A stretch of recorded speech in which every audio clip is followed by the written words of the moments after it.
At exactly 4:25 in the afternoon, the broadcast cut in. There was no medical chart, no hospital footage, no explanation. Only a sentence, delivered once and never revised. On the afternoon of March 5th, 2013, Venezuelans heard a brief, televised address delivered by Vice President Nicolás Maduro. The words were chosen carefully. The president had passed away. The cause was not detailed. The tone was final. For a country accustomed to Chávez's constant presence, the statement carried a different weight. Not closure, but transition. Hugo Chávez had dominated Venezuela's political life since 1999. His presidency blended plebiscites with performance, mass mobilization with institutional change. Over 14 years, the state's identity had become inseparable from his voice. When that voice fell silent, the question was not what had ended, but what would follow. The hours after the broadcast were immediate and physical. Crowds gathered outside military hospitals and government buildings in Caracas. Supporters wept openly. Others waited in silence. State television looped images of Chávez speaking from earlier years, his phrases stitched into continuity.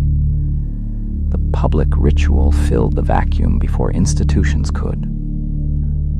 By law, the path forward was narrow. The 1999 Constitution required that if a president died before inauguration, new elections be called within 30 days. If death occurred during a term, the vice president would assume the presidency until a vote could be held.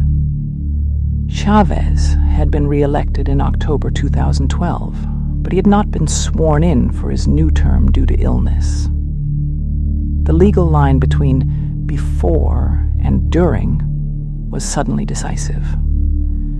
The Supreme Tribunal ruled that continuity prevailed, that Chávez's mandate extended despite the postponed inauguration.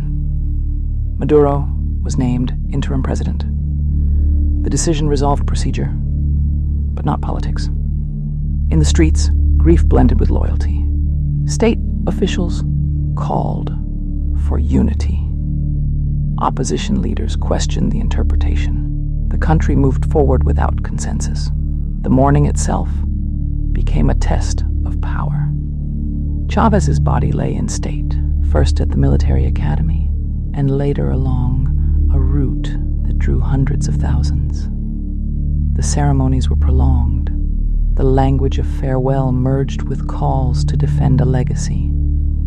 In a televised address, Maduro framed succession as duty rather than contest, declaring, "We must fulfill the will of the people."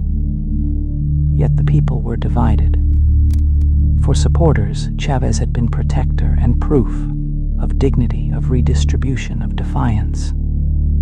For critics, he had weakened institutions and concentrated authority. The day after his death did not erase those arguments. It sharpened them. Within weeks, an election was set for April 14th, 2013. The campaign was compressed and emotionally charged. Maduro presented himself as Chávez's chosen heir, often invoking his image and words. His opponent, Enrique Capriles, argued for change without rupture, promising continuity without charisma. The vote was close. Maduro won by a narrow margin, and the result was contested. What followed was not an immediate rupture, but a shift in tone. Without Chávez's personal authority, the government relied more heavily on institutions it controlled, and on rhetoric it hardened. Margins narrowed. Compromise receded. The inheritance of power proved heavier than the charisma that had carried it. Economically and socially, pressures that predated 2013 intensified. Inflation rose. shortages expanded. The political system, once animated by Chávez's presence, now operated under strain. Decisions made in the days after March 5th about legality, timing, and succession shaped the years that followed. Chávez's death did not transform Venezuela overnight.